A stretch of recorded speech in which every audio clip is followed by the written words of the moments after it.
తామ్రపత్రాల కోసమే ఆ వాసుదేవ్ విశ్వనాథ్ కుటుంబాన్ని కడుపున పెట్టుకున్నాడు.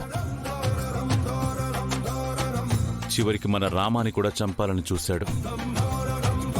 ఎంతో కష్టపడి వాసుదేవ్తో పోరాడి ఈ తామ్రపత్రాలు దక్కించుకుని నా చేతికిచ్చింది.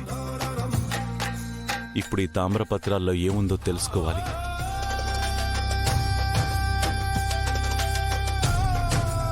ఇదేదో భాష విచిత్రంగా ఉంది.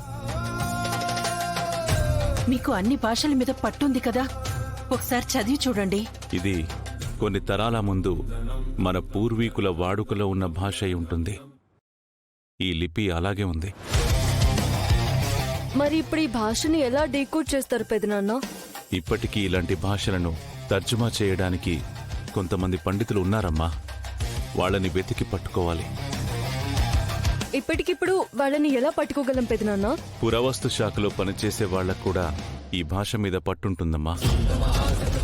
ఆ దారిలో వెతికి తెలుసుకుంటాను.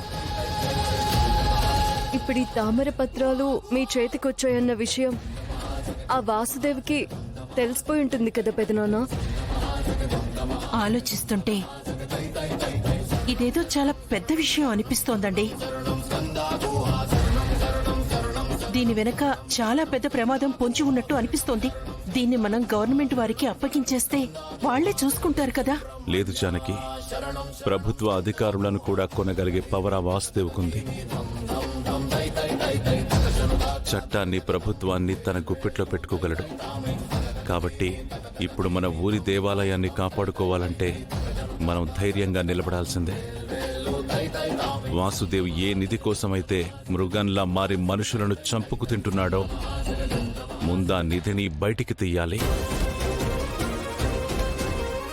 వాడి చేతుల్లోకి వెళ్లకుండా దాన్ని కాపాడి ఆ తర్వాత ప్రభుత్వానికి ఆ నిధిని అప్పగిద్దాం. అప్పటి వరకు మనం చేసే ఏ పని, ఏ ప్రయత్నం కూడా ఆ వాసుదేవ్కి తెలియడానికి వీల్లేదు.